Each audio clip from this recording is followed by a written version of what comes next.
Situé dans la commune de Pabré, dans la région du centre, le complexe industriel du détergent Fassi, inauguré par le président du Faso, est une nouvelle étape vers l'indépendance industrielle du Burkina Faso. Cette usine de détergent, la toute première au Burkina Faso, vient pour répondre aux besoins croissants du marché. C'est une unité qui a une capacité de production de 300 tonnes de détergent par jour. L'investissement du promoteur burkinabé est estimé à environ 4,5 milliards de francs CFA.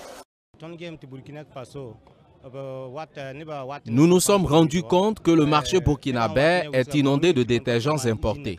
Je me suis dit, pourquoi alors ne pas construire une usine localement? À partir de ce moment, le projet a été lancé car nous savons ce que ça aura comme répercussion sur les populations. C'est aussi une réponse à l'appel du président pour la création d'usines pour soutenir l'économie nationale. Si on fait l'effort d'être toujours aux côtés du privé, c'est aussi un message pour les encourager à continuer dans ce sens. Parce qu'ils ont compris notre message d'industrialisation, de créer de l'emploi pour la jeunesse burkinabé. C'est un risque que d'investir. Tout investissement est un risque, mais il faut avoir de l'audace, du courage. Et s'ils ont eu le courage d'investir, ce n'est pas sans difficulté, comme il l'a si bien dit. Je pense que le ministère aussi a tout fait pour pouvoir l'accompagner, le conseiller, et avec la banque postale également, comme il l'a signifié. C'est un message pour dire aux autres qui hésitent encore à se lancer dans l'industrialisation que c'est le moment. Parce que voilà, c'est la toute première unité de production de détergents au Burkina Faso. Depuis que le Burkina a existé, nous importons les détergents. Ça fait combien d'emplois qui sont créés et le marché national a besoin de ces détergents. Donc on va continuer à encourager tous ceux qui ont pris l'initiative de se lancer dans l'industrialisation, les accompagner et les aider à pouvoir donc aller de l'avant pour que notre pays soit industrialisé et prospère. Donc c'est ce qui nous a amené donc à être présents et à les aider, à les accompagner. Monsieur Logou, voilà, c'est lui qui a fait Foufoumis.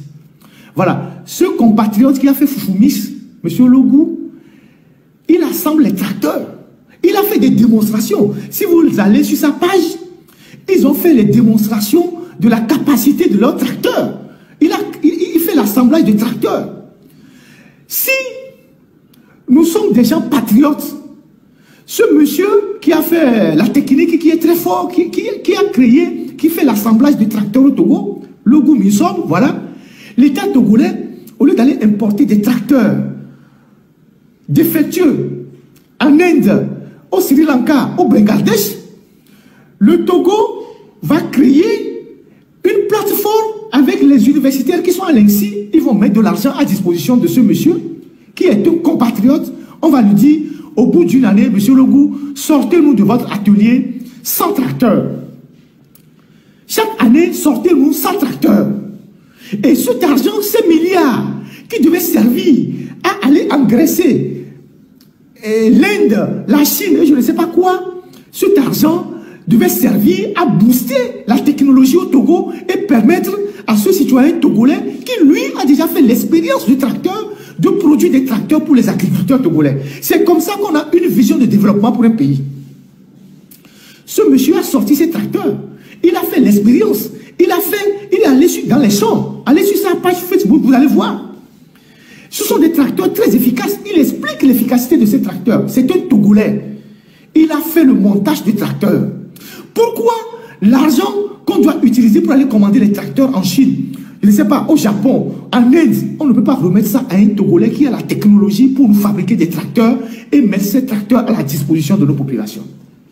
Pour la simple raison qu'il faut donner ce marché à un homme de la minorité, il faut donner ce marché à une maîtresse, à quelqu'un du pays pour gagner les commissions et voler l'argent.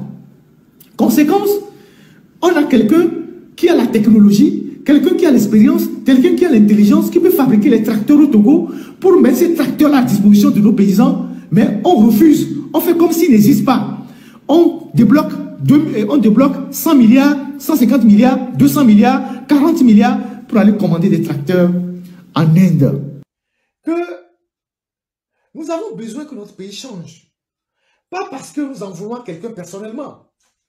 Parce que le pays est étouffé. Il y a une charpe de plomb sur le pays.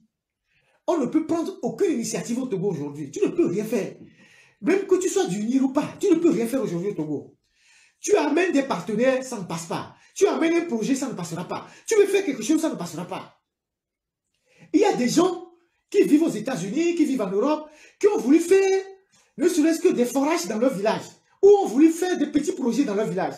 On leur a créé toutes les tracasseries. Il est qui? Est-ce qu'il est UNIR? Est-ce que ce n'est pas un opposant? Pourquoi il veut créer ça? Et pourtant, le besoin est dans le village. Et comme vous savez que chez vous, les chefs même de village sont dans UNIR, tout le monde est dans UNIR, le premier qui commence par vous créer les problèmes, c'est le chef du village. Après, on fait appel au CB. Après, on appelle le préfet. Après, on appelle le secrétaire général de la préfecture. Après, on va appeler le ministre de l'administration territoriale. On dit qu'il faut le bloquer. Donc, les gens ne peuvent faire aucune initiative aujourd'hui au pays. À part les bars et les lieux de débauche qui se multiplient au Togo, il n'y a aucune initiative qu'on peut prendre aujourd'hui au Togo. Vous ne pouvez pas amener un partenaire pour investir dans l'agriculture. Vous ne pouvez pas amener un partenaire pour investir dans les transports. Vous ne pouvez rien faire aujourd'hui au Togo. Donc, le pays est bloqué à tout le monde. Même ceux qui font semblant de rentrer dans UNIR, à un moment donné, on les étouffe. Parce qu'il y a beaucoup d'opportunistes qui rentrent dans UNIR avec l'intention que, bon, comme ils ne veulent pas changer, on va aller parmi eux, et on va faire semblant d'être militants d'UNIR, comme ça, on va avoir les portes qui vont s'ouvrir, on va implanter nos projets. Et aussi, on les étouffe. Parce que une dictature qui a peur de s'effondrer, parce qu'un régime de ce genre, qui ne veut pas perdre le pouvoir, n'aime pas que les gens s'enrichissent dans le pays. Parce que si vous vous enrichissez, vous allez avoir les moyens de les contester. C'est la logique qui a sous-tendu l'incendie des marchés. Il faut affaiblir les gens qui avaient les moyens dans le pays pour pouvoir les écraser. Et c'est cette logique qui fait qu'on n'arrive pas depuis 13 ans à construire les marchés. Talon a construit des marchés modernes en 2-3 ans. Non? Pourquoi chez nous, depuis 13 ans, un seul marché, on n'arrive pas à construire? Pourquoi on n'arrive pas à construire? C'est la tour de New York qu'on est en train de construire, le marché de Lomé, pour qu'on puisse mettre 10 ans, 13 ans. Même la tour de New York, on ne l'a pas construit en 10 ans. C'est cette mentalité qui est derrière. On affaiblit la puissance financière de certaines personnes. Et donc aujourd'hui, rien ne marche dans le pays. Vous ne pouvez pas entreprendre au Togo. Vous ne pouvez rien faire. On va utiliser l'OTR, les impôts, pour vous écraser. Même si vous faites semblant de rentrer dans l'UNIR, on va vous écraser après. Donc, la dictature nous coûte énormément. Un régime de dictature coûte énormément. La facture est salée. Donc, tout l'argent du pays est consacré à la sécurité du régime et de l'individu. Parce qu'aujourd'hui, les Togolais sont convaincus que ceux qui gouvernent le Togo n'aiment pas le bien, n'aiment pas du beau. C'est des villageois, c'est des fermiers. Ils ne veulent pas développer le pays, ils ne veulent pas moderniser le pays. Ils sont contents d'être dans la boue comme ça. Tant qu'eux, ils ont leur voiture, ils ont leur petite villa, et puis bon, ils prennent les vols de classe affaires pour aller ailleurs, ils sont contents. Que tout le pays soit dans un état de délabrement total. Tout ce que nous faisons au Togo, nous faisons des petits trucs. À chaque fois qu'on veut faire quelque chose, on fait petit à la taille du pays. Alors que c'est un petit pays qu'on aurait pu moderniser. Le Rwanda est plus petit que le Togo. Mais regardez comment la vision de Paul Kagame a porté le Rwanda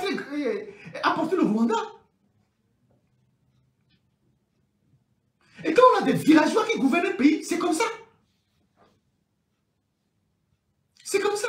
Au Togo aujourd'hui, vous n'avez rien de moderne. Aucun hôpital, aucun hôtel moderne, aucune structure, je ne sais pas, rien n'est modernisé au Togo. Rien. Tout est à l'arrêt. Tout est à l'arrêt. C'est comme le temps s'est arrêté au Togo. Tout est à l'arrêt. Il n'y a pas de route, il n'y a pas de centre de santé, il n'y a pas d'hôpitaux modernes, il n'y a pas de collège moderne, il n'y a pas d'université moderne, il n'y a rien au Togo. Tout est vétuste. Et ceux qui gouvernent sont contents. Ceux qui gouvernent sont contents. Quand vous voyez le pays dans cet état de délabrement, j'ai fait une remarque, un constat depuis un certain temps. Depuis plus de 5 ans, quand on veut faire une activité au Togo, c'est au 2 février. Ça veut dire qu'on n'a plus de salles. Il n'y a plus de salles de réunion au Togo. Il n'y a plus de salles de conférence au Togo. Il n'y a pas de centre international de conférence au Togo. Il n'y a plus rien. À chaque fois qu'on va faire un grand événement, c'est au 2 février. Avec un tapis, il y a toujours un tapis au 2 février là, qui est un peu bizarre. Là. Un tapis qui est comme la peau de guépard ou quelque chose comme ça. C'est dans la même salle qu'on fait toutes les activités à Lomé. Le palais de congrès que les Chinois ont fait au Togo, ce n'était même pas le palais de congrès. Maison du RPT que les Chinois ont fait là, il y a des morts. Dans les années 70 ou 74 là. C'est un délabrement là-bas. Maintenant, on dit qu'ils sont en train de rénover, ils sont en train de, je ne sais pas quoi, qu'est-ce qu'ils sont en train de faire là-bas. C'est un délabrement. Hein? Un chef d'État qui a de la vision, il rase tout ça, il sort là-bas de terre, un véritable, je ne sais pas, un immeuble, je ne sais pas, une bâtisse de moderne. Pourquoi vous ne pouvez pas arranger le pays? Vous êtes là, d'accord, vous ne voulez pas partir, d'accord? Bon, on n'a aucune force pour vous enlever pour le moment, vous êtes là, mais devenez travailler. Travailler. Arranger le pays.